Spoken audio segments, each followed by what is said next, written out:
get it. Mike Sempervive here with you for the next hour talking about professional wrestling, which is something we do every single day here on the Sports Byline Broadcasting Network. Tune in, iHeart, American Forces Radio, CRN2, sportsbyline.com, over-the-air affiliates, podcasting, or maybe you're watching the video on YouTube or Twitch. However you're joining us today, I'd just like to say thank you. Hopefully wherever you are, it's sunny outside. If not, hopefully it's sunny inside your mind. Hurricane Milton has thankfully now pushed off the east coast of Florida.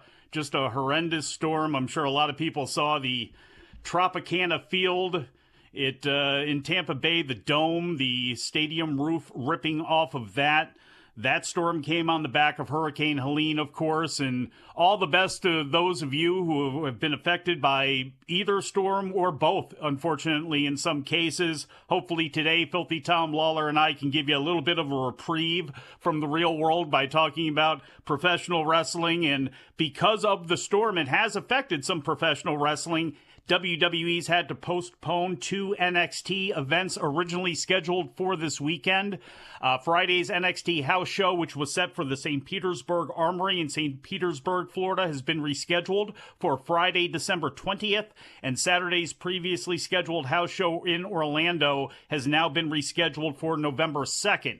And with Dynamite airing on a Tuesday, it was a rare night, a very rare night for live televised network wrestling, but there are a bunch of shows coming up here in the next couple of days, and we're going to get into those. Since Bryan is going to be back for Fun Friday, Filthy Tom Lawler will not be, and I'm going to get his thoughts on this Saturday's AEW WrestleDream pay-per-view, as well as this coming Monday's New Japan show. Is there any shot that Tetsuya Naito comes out of Sumo Hall as IWGP champion? I'll find out what he thinks. Got the ratings breakdown from Tuesday. AEW signing a new TV deal in Mexico. Impact and ROH tonight. And a whole lot more. We'll get it all started after the break. Wrestling Observer Live.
to the show. Mike Sempervive and Filthy Tom Lawler here with you. We do this show for an hour at a time every single day, but if you want us 24/7, you can try to find us on Twitter/X. I'm at Sempervive. Tom is at Filthy Tom Lawler. The website is at WONF4W, and the broadcaster is at Sports Byline USA.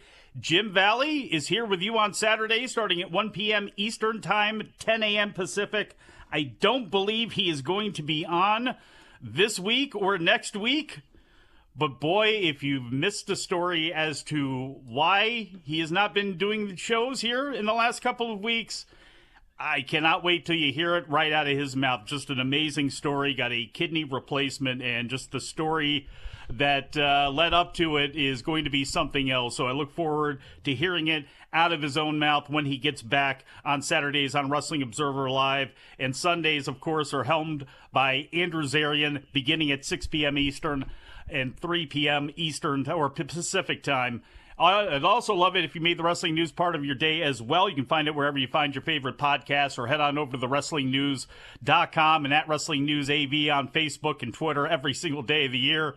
Everything you need to know to get yourself up to date and get you started in the world of wrestling. Tom, why do you have that look on your face? Mike, I love being here with you on these airwaves. Yes. But I have done something I rarely ever do. This may be the first time. Because of the technical difficulties, I stumbled across the YouTube stream of this very show. And good Lord, I am looking at the comments, and some of these comments are subhuman. People, get it together. Are you kidding me? Talking about the lowest TV audience in Dynamite history, some of the people talking about this show are the lowest of that TV audience, I assure you. But to the rest of you out there, hello. It's a good Thursday. Unfortunately, not a lot of action going on in the world of wrestling yesterday or today. And probably there would have been total chaos due to that hurricane that took place down in South Florida. So my best wishes to anybody who had to endure Hurricane Milton over the past few days. And we soldier on to the weekend, Mike. A bigger weekend than it is a week, I guess you're a Central Florida legend.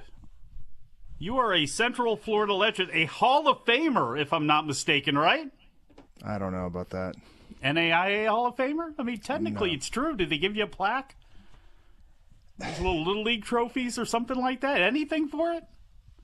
What I am is a Hall of Famer in the world of wrestling media, Mike. So I think what we should do is not talk about my past accomplishments here on air, but we could talk about the future. Big pay-per-view this weekend coming up. No big UFC, but if you are a fan of prize fighting, I will say a man that won $1 million grappling other men this year, Nick Rodriguez, will fight tonight on Fight Pass. And,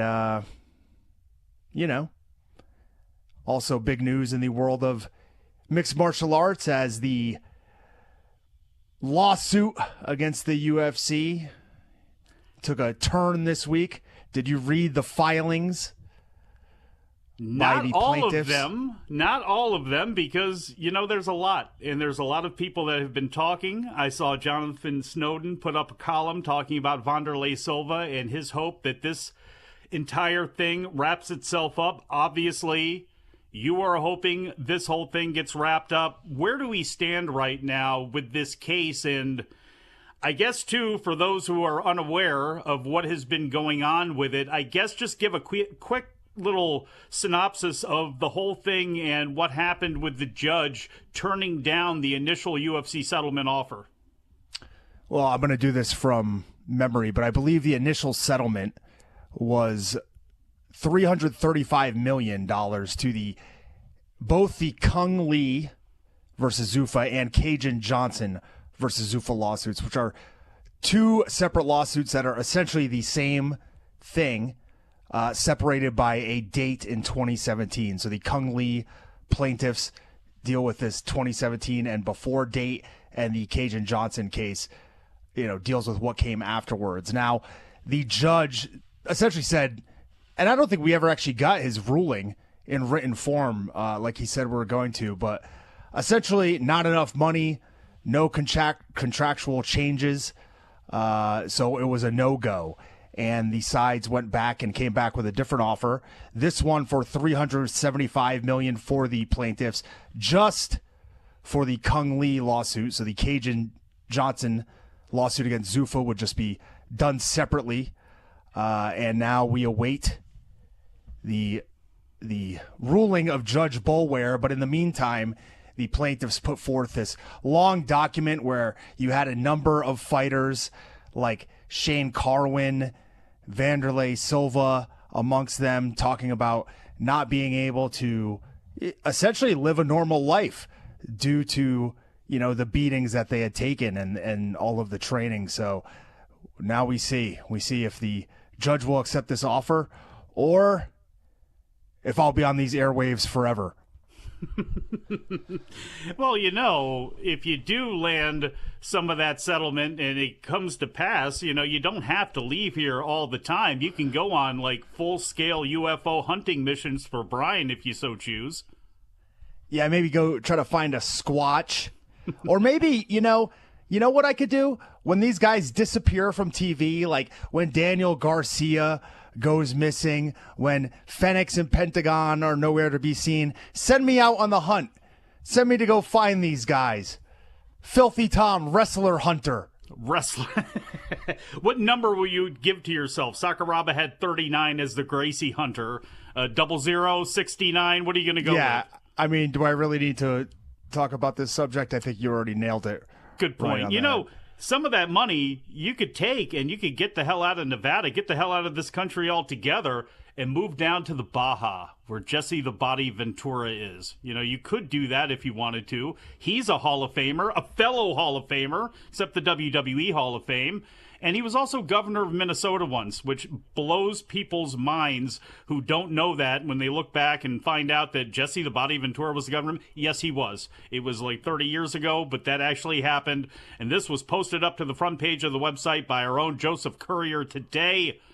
Jesse the Body Ventura has announced he has signed a WWE Legends contract. Ventura had attended WWE Raw in St. Paul earlier on this summer. While in the process of signing the Legends deal, Ventura called it a full circle moment with him returning to his roots. He said, quote, "I thought it was time that maybe I tell everybody indeed hell has frozen over. Yes, hell is frozen over. I'm back in the WWE as a legend. I've gone through the negotiations. We've reached agreements and I feel very good about it," Ventura said. He also added, "I'm 73 years old now and my life has now gone full circle. Maybe it's only right that I come back to wrestling in the twilight of my life and finish off with what I always was." He has been one of the guys, one of the very few men. He defeated Vince McMahon and WWF, I believe, twice in lawsuits when it came to his voice and getting the reciprocations for all the times he was not paid for doing voiceovers and things like that.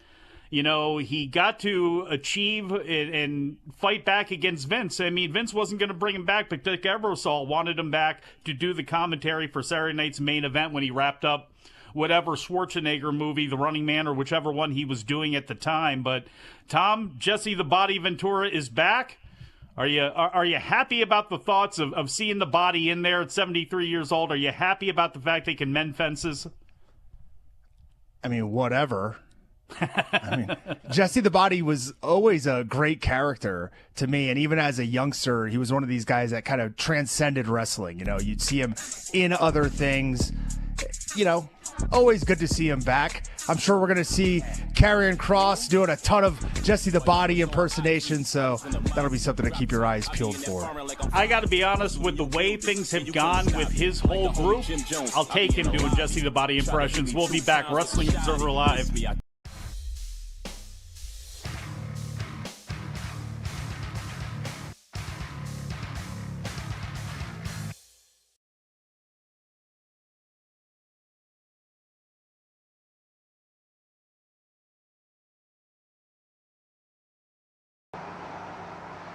Welcome to the special tour of Figure 4 Weekly Headquarters, as promised. Today I will be accompanied by my assistant Vincenzo, so let's get moving.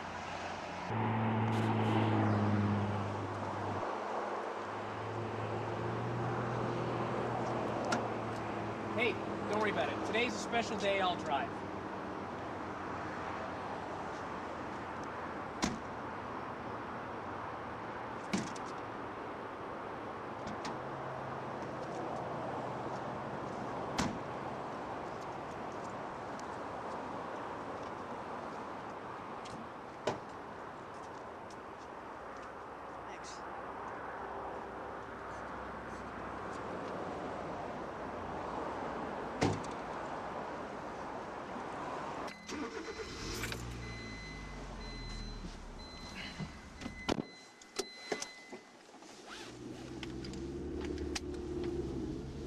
Vince, today's gonna be a good day, so let's not F anything up, okay? Now, I'd like to tell everybody, I just want to give a short speech on the way to the compound here today, and that is that we are going through very tough economic times right now. Right, Vince? It's a time of stock market crashing, the yen is devalued, a time of woe and want. And many of you watching this right now, for all I know, are unemployed. But the good thing is, and I always like to look on the bright side, as Vince is well aware, the good news is that for every dark cloud, there is a silver lining. And the silver lining is that Figure 4 Weekly is doing great. It's a huge success right now.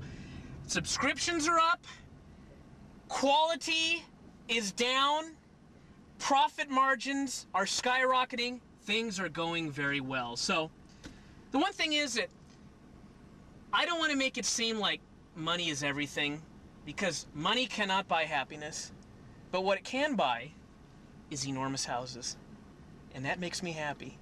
So we will be going to see my enormous house, the Figure 4 Weekly compound, and that's where we're heading right now.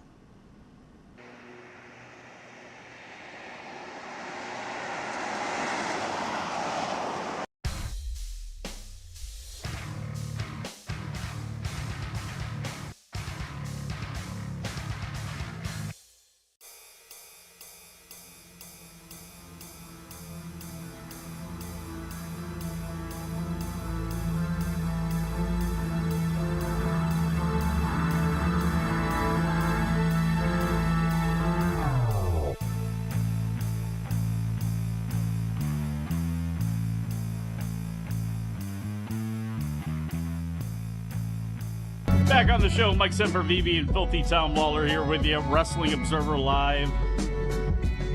Tony Khan held his normally scheduled pre-pay-per-view media call yesterday. Our own Josh Nason covers these every time out for the site. He also posts the audio, which is this time about an hour long, which you can find through the front page as well. Asked if he would consider doing a roster split, Khan said it's not a bad thought, and he's considered it. He's thinking about roster management, but it's too early to speculate on things given their new TV deal with WBD and what's to come. On the WBD deal, he said both sides were very happy with what they ultimately worked out. Didn't have much in the way of details when it came to the whens and hows of the pay-per-view component working on Max, but he's confident it will be a financial positive for fans. During his answer, he did say that pay-per-views will be part of the streaming library on Max, in addition to their regular TV shows, which he had not confirmed before. Asked about the recent question about whether WBD has equity in AEW, Khan said it was a fair question, but will not get into ownership structure, sticking with his line that he has 100% of voting stock and the vast majority of shares. Asked about the future of ROH TV and if he's shopping it around, Khan, as Josh says, in a bit of a sprawling answer, did not really directly answer and eventually stated that there are other deals to be done, like their international TV market, that have to be made. He is very passionate about ROH and thinks there will be great opportunities for the brand going forward. And then asked about Daniel Garcia staying in AEW, Khan said he understands why he would take time off and consider everything before making a decision. He was happy to retain him in AEW and has a lot of belief in him and his future. I'll just note one thing about the earlier point about WBD having an equity stake in AEW. With Kevin Kelly and the Tate twins suing AEW, it was revealed that WBD does not have at least a 10% stake. They had to actually state the stakeholders in the company over 10%. WBD was not listed, so it is less than 10% that WBD does own. Asked about Daniel Garcia, the deal about him saying he understands why he would take time off and consider everything before making a decision. Tom, I didn't get into this with Bryan on the show, but it's like, I don't know, my wrestling brain was leaking out of my ear by seeing MJF be put on the shelf by Daniel Garcia and then not doing anything with Daniel. And I understand, and it's great that Tony Khan gave him time to make a decision. It still seems very odd to me that you would go ahead and do something like that. And Bryan's excuses, well, they've had two champions that haven't been under contract. Okay.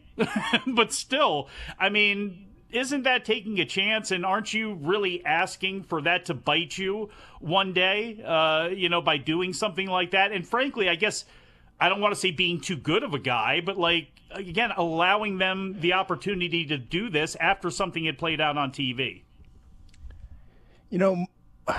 Mike, not to redirect kind of your question, I guess, but to me, the bigger issue, because we have seen people be on WWE TV and then move on to other companies. People aren't always just outwardly buried. They're not always shelved.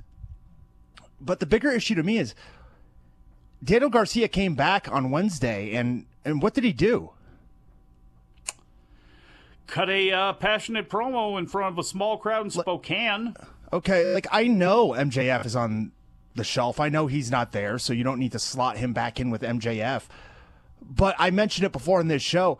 Daniel Garcia at one point was a part of this entire BCC storyline. I don't know that sending him out there and just having him cut this promo was the most effective use of having him return. People were wondering, has he re-signed with AEW? Does he have the same algorithm that Shawn Michaels has on social media? And is he going to take the bait and go to NXT? What's going to happen? And instead, he just came back and kind of the suspense was gone.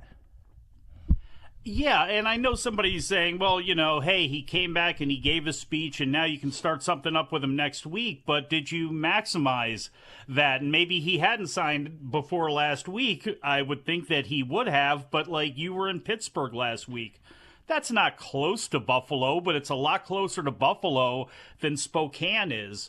So I think you lost impact on, one, a bigger crowd, obviously, but two, just something where they would be more of his people there, more fired up. It's more of his territory than him going and cutting that promo. And you're right. You're right about that. Why was he not out there, being challenged by somebody to set something up? They probably should have done that. And the whole thing around it is just really odd to me. Again, you laid out MJF, the biggest star in the company, when he's there, and you give him the kiss of death, you hit him and he's gone. So how do you follow that up? If you're not going to follow it up the next week and he's off TV, it just didn't make any sense. And yeah, I don't think they had the impact that it could have had by bringing him back either last week in Pittsburgh or maybe just waiting and going, oof, are we going to get the aesthetic that we want? Are we going to get that crowd behind him that we want? If we're in Spokane and we haven't sold a lot of tickets, it may have been better to wait on this, maybe for the pay-per-view even on Sunday, that Daniel Garcia just comes out of the crowd and makes his announcement, and does it in a little bit of a different way. I don't know. Maybe that could have worked a little bit better. Yeah, I mean, maybe it's just me, but I'm not really trusting of this Wheeler Yuta character. You know what I mean? And there would be enough intrigue and enough drama that you could bring Daniel Garcia back into this storyline. Where do you go after laying out MJF? What is he going to do? Go back down to the mid-card? While he didn't win that match, an easy way to elevate him would be to put him in this storyline. You could have the situations where he's there. You don't know if he's going to back up Bryan. You don't know if he's going to get into a fight with Yuta. And there could be twists and turns. You know, maybe he ends up siding with Moxley and that crew, or maybe he ends up going with Daniel Bryan like we thought was going to happen years ago. You know, it's not as if this stuff hasn't already been set up either. It's there to be used. And I just think maybe they are going to go in that direction. I don't know what TK is going to do. I didn't spend as much time on the Death Valley driver video review message boards as he did, so we don't have the exact same booking brain. But if you could slot him back into this, you could have just kept him off on Wednesday. You know, I just think there's better uses, like you said, of Daniel Garcia coming back and announcing that he is staying where the best wrestle. And wanting championship gold is a good thing. But in that company, as he even pointed out, there's a lot of people with it. You know, to me, a Jack Perry-Daniel Garcia feud, for a lot of reasons, seems like it makes sense to me. I don't know where they're going after Shibata, but it seems like, you know, Jack Perry and Daniel Garcia would be a good feud. Maybe they're going to lead into that direction. That might be good, but also, too, you're trying to establish, again, I don't know what their world title picture is going to be, but once you lay out MJF, it's like, you should kind of be up there on the food chain, and I'm not sure if the TNT title is right now, although they're, again, trying to get that over more. You know, we'll go ahead and get into the show coming up here on Saturday because you won't be here tomorrow. Brian's going to be back for Fun Friday. So at the Tacoma Dome in Tacoma, Washington, WrestleDream is Saturday night on pay-per-view. World title, Bryan Danielson, Jon Moxley. A lot of people think it's going to be Shane McMahon. A lot of people, well, I shouldn't say a lot of people, but there have been people that have been kind of popping up here recently going, Josh Barnett seems to fit into a role with a Jon Moxley situation far better. You can, you know, invite him into that mix. You could do that if you wanted to, but long story short, do you see any way that Jon Moxley is not leaving Tacoma, Washington as the AEW champion? I mean, unfortunately, I think he's winning. You know, if this is the end of Bryan Danielson's career, and it certainly appears that it's really not, there should be more hoopla. There should be, you know, more hype surrounding this match. But I don't think that anybody thinks this will be the last time that we truly see Bryan Danielson in there. And the way that this storyline has been told, the way it's been set up, I think Jon Moxley has to win. Just want to say something to Billy and Chuck. That's a hell of a screen name in the Twitch message. The crowd was into him on Tuesday, meaning Daniel Garcia. I don't know why they're crying so hard. Is that the way you want to maximize a star coming back? Is that the way you want to do it? Is that the environment that you want to do it in if you're trying to get this over to fans at home? And trying to make it a big deal, make it a big deal, you know? And if you can't do it in that time, there was no gun to their head that said Daniel Garcia must come back this week on TV, you know? So to me, you go ahead and maximize that. So that's just my little aside there. I just wanted to answer that person. I'm not going to look in the YouTube chat, Filthy. You take that. They like you a lot more. ROH World Title, one guy I really like against one guy I really don't. Mark Briscoe from right here, Sandy Fork, Delaware, Sussex County for life, against Chris Jericho, who I don't like. But I'll say this, two old pros. I hope there's not a lot of nonsense. I hope there's not a lot of Big Bill or Brian Keith or Rocky Romero or anybody else involved in this. I'd just like to see these two old pros go out there and tear it up. What say you?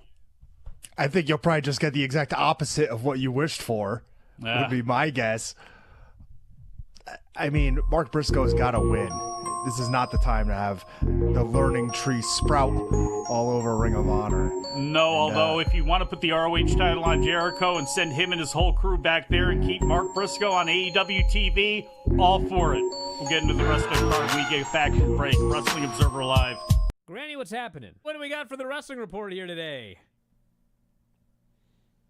Talk or something. Talk or something. So Niven comes in, jumps on Bailey with her overweight body a couple of times, doesn't mind playing dirty, leaves Bailey on the mat in lots of pain. I found this book. It's called Limericks from the Heart. Is this a Lanny Poffo book? Let me finish this one. This guy's name is Lanny Poffo. And there are 335 pages in here. Can you guess what it's about? Smoking. Oh, Sean yeah. the Wizard. Have you read it? We read it every week for about 6 months. When I first started. Wow. Why don't we start reading some questions, and we'll see if we can spur some answers out of Granny. Shall we try? No, I don't think so. Let's try. Then you'll really find out how dumb I am. Granny, did you know there was a wrestling bear? No, and I don't care. All right. It's a bear that wrestled people. I still don't care. Okay. Is Granny frozen? Granny, you frozen? No, I'm ready to read my report. Your picture is frozen. It is? Yeah. Or you're doing a great job as a ventriloquist. Cody Rhodes versus Solo Sikoa, or whatever his last name is. Paul Newman is watching this match. And he's not on Cody's side. What's the matter? Absolutely nothing. Everything's great. You know, Cody did say that he was looking for a manager. I think him and Paul Newman would be a... What a handsome pair. Yeah. A dashing duo. That guy's a movie star, isn't he? Since you're on the phone, why don't we just jump right into your wrestling report and such, and then we'll let you go and we'll do Facebook without you. Can I lay the phone down and can you hear me? You can try. Why don't you give it a shot? Okay. Oh, boy. It's going to be a disaster. I can already tell. Can you hear me? I can hear you. That's all right, I guess. Go ahead. No, it's your segment. You're gonna read us jokes, or your wrestling report or whatever. I see Granny has now put the phone back up to her ear. I'm just for now. Do you have the soaps or anything else, Granny, or is that it? I want to quit for now. Okay. Well, no more. Instead of suffering through the YouTube chat, click like and subscribe.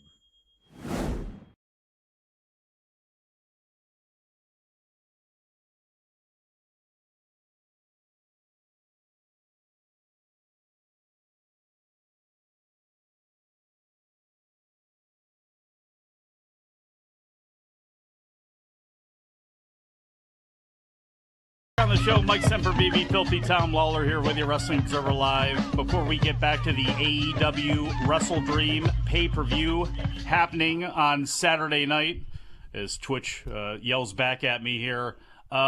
Filthy, a lot of people absolutely can't stand AEW programming on TBS and TNT, and it's not because they're not AEW fans. They hate some of the baffling production issues that sometimes the show will have. Some have been kind of funny. Some have been really annoying. Lots of audio issues. There have been times where they've lost the feed or it's been pixelated from their end. Images popping up of what looks like John Madden, like doodling on a telestrator, have happened. Commercials not airing where they should be, like a couple weeks ago when Jack Perry was cutting a serious promo and it turned into a Taco Bell commercial.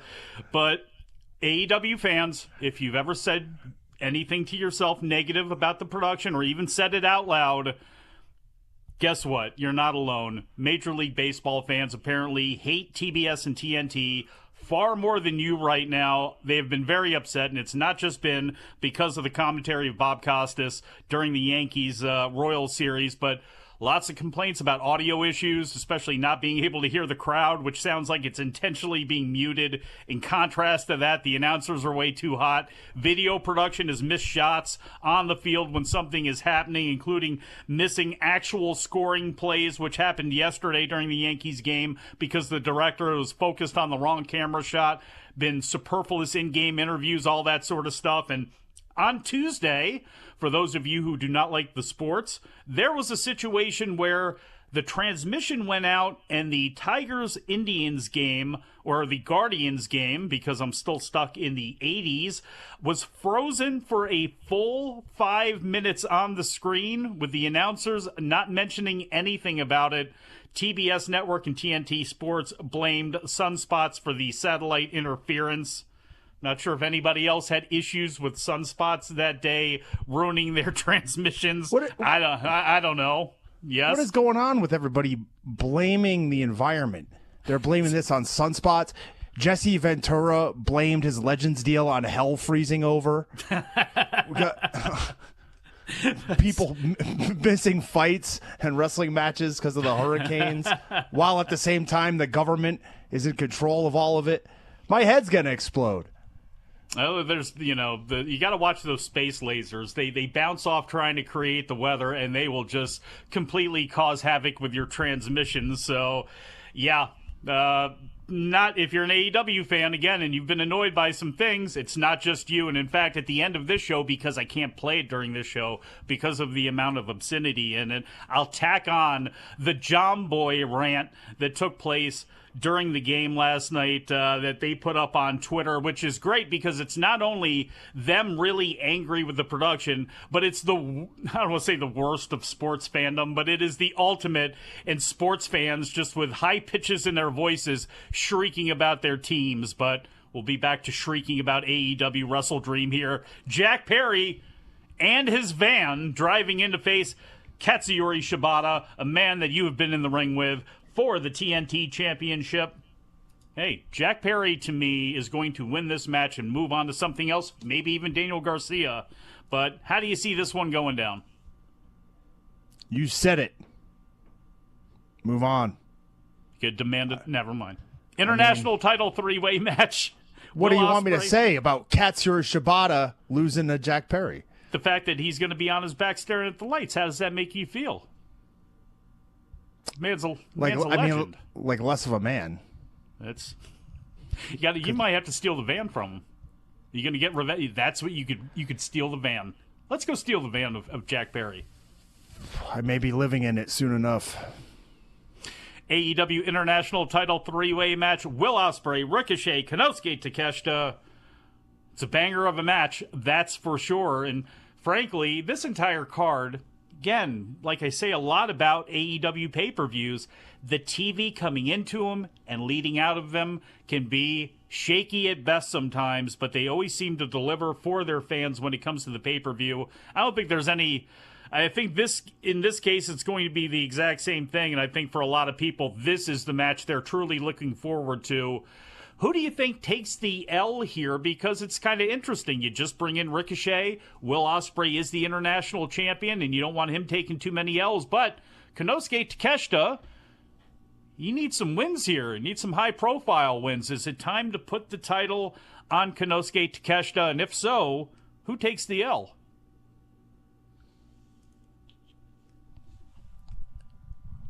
My initial thought is that Will Ospreay retains, but now that I think about it, Takeshita really does need a win, and Lance Archer has been bought by Don Callis. But is that a red herring? Is Lance Archer going to come out here? And they've mentioned he's been a longtime rival of Ospreay on commentary, so does he come out and cause a distraction here, or is he the next in line after Ricochet or Takeshita loses? I'm going to go with Ospreay. It's going to be an interesting... And Takeshita takes the fall. I could see that. And again, It's interesting because all three of those guys, Ospreay is probably the one who you can beat and nobody's really going to care. I don't think, he's not going to be affected by nearly anything right now. I'm not saying he's bulletproof in AEW, but of everybody they have, he's about as bulletproof as they get when it comes to the fans and everything. It's going to be an interesting 3 months for not only Takeshita, but for Archer too, as we lead into the January 5th Tokyo Dome show, which I know a lot of people listening, not as big of a deal for you, but on the 4th, New Japan's got their Tokyo Dome show. On the 5th, we get the all-encompassing event where all promotions join together, led by AEW and New Japan, and it's hard for me to believe that Lance Archer isn't going to have a stake into that alongside Don Callis and everybody else from the Callis family that gets brought over. World Tag Team title match, the Young Bucks against Private Party. One of the worst builds into a tag team title match I've ever seen in my entire life. If I'm not mistaken, Marina Shafir beat up both of Private Party and choked out Commander on her way to also beating the hell out of Wheeler Yuta. Look, I know there's a lot of women. Ronda Rousey, there are tons of women out there who can kick my ass. I know this, okay? They can choke me out. If we got on a map, they could. But it's still professional wrestling here. And the last scene we got of Wheeler Yuta arguing with Claudio and Pac, we see Marina Shafir outside the ring. They cut to a shot of Bryan Danielson, and then we cut back, and Marina is beating the hell out of Wheeler Yuta, which makes me think that she pulled him off and just started beating the hell out of him, and then threw him into Claudio and into Pac. Unless you're going to have a payoff with Marina Shafir here, I don't know. I don't know how you feel about that. It's not like an anti-intergender thing here, but it's like, are you going to have a match between Wheeler Yuta and Marina Shafir, or Marina and any man to pay off some of this stuff? I mean, one of the issues is we've seen Marina lose to females. Constantly. So we didn't know her. She said that in a promo. She looked at the camera with a hat and said, "You don't know me." And now we're supposed to know her, except Jon Moxley can't give us time to tell us the story that he can't tell us because he just needs to destroy Bryan Danielson. It's the exact opposite of Edge. You think you know me. You don't know me. Bottom line, Young Bucks are going to defeat Private Party. That's what I think is going to happen there. Yeah, how'd you get on Wheeler Yuta and Marina Shafir from that? Here's why, because remember, she choked out when they beat up Private Party and Commander. She was choking out Commander in the middle of the ring, and it's like, all of a sudden, these guys, are they going to be going for the trios title? Then they lost that, and it's like, now they're going for the tag title. It's like, I don't get this. And what's even better, and I'm sorry, just to go on another little rant here on Collision. Go for it, brother. Private Party last week talked about the fact that they had beaten the Young Bucks eons ago. This week, Top Flight is all pissed off because they beat the Young Bucks. They beat the Young Bucks in January of 2023, so they should have the match over Private Party. This is Emi Sakura title match type of mentality here. When did Private Party beat him? Before that? Like 4 years ago, 5 years ago, something like that. It's like insane, but either way, Young Bucks are going to win this match and come out with the titles. Brody King and Darby Allin, I expect to kill each other. I don't know about you, but I'll go with Brody getting the win with some sort of nefarious House of Black measures at play here, just because Darby's got nothing on the line anyway. So Brody King gets the victory, and maybe you start doing a little bit more with him out of anybody in that group. Yeah, and I think Darby can lose here. Obviously, I think we all kind of see the writing on the wall that Darby Allin is going to be the champion, I'd say sooner rather than later. I would think within the next year, barring any sort of injury. And quite frankly, I mean, I think that is something that they should do. I think it's something that they should look for. I thought Swerve did a great job with the world title and kind of differentiated it from, having past WWE champions come in and hold the belt. And I think Darby Allin would be another level. He's a homegrown guy, but the fans are so behind him that he can lose matches, and he can lose this match to Brody King. The nature of his character simply allows him to lose matches. And I think losing here, either due to some sort of, like you said, nefarious tactics, or even just a vicious red-ass beatdown at the hands of Brody King, and then you have him feud with the House of Black.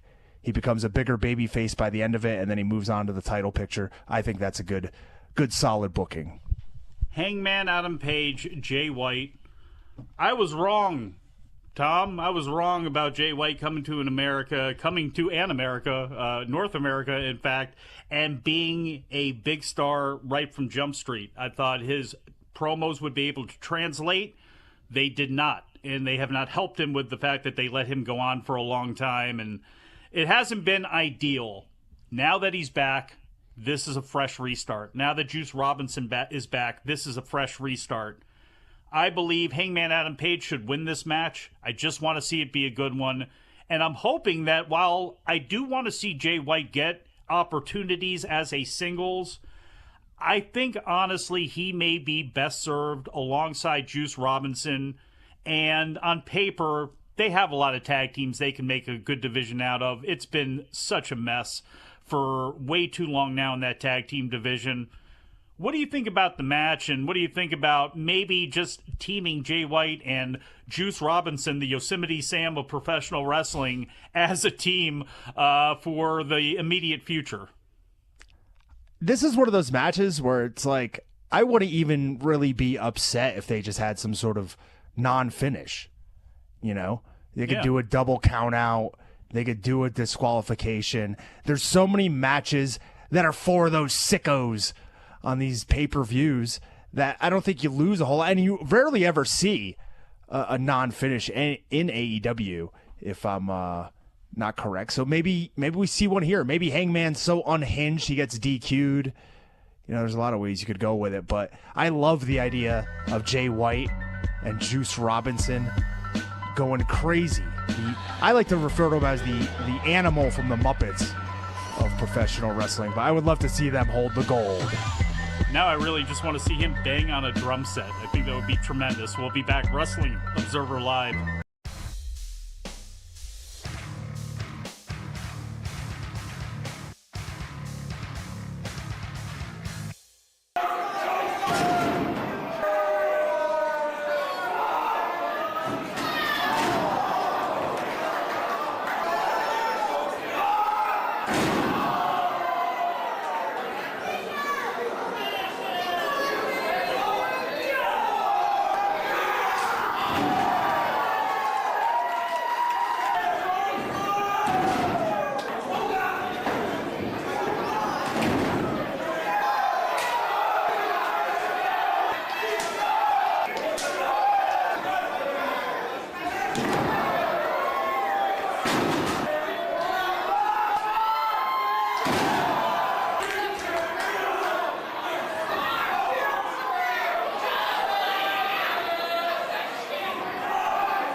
on the show. Mike Sempervive, Wrestling Observer. Hey, you know what, Producer Dom? South Dakota State could end up a Mountain West school sooner rather than later. It's got nothing to do with anything, though. But I'd rather talk about all of the realignment in college football than I would to watch a MXM collection match against the Acclaimed.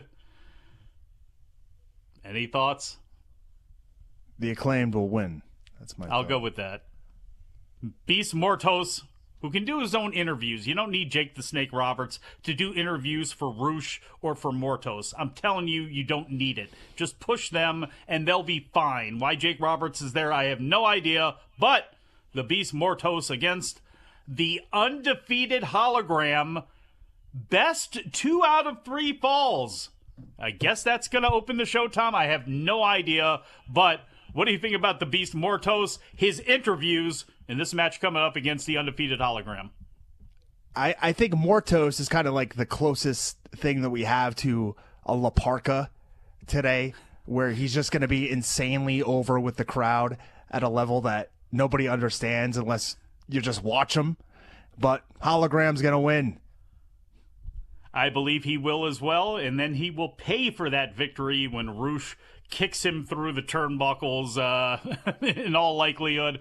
The only pre-show match that I've seen so far is the Atlantis Junior ROH TV title match coming up against Brian Cage. So there is that. Filthy, before we get out of here, Monday's going to come fast.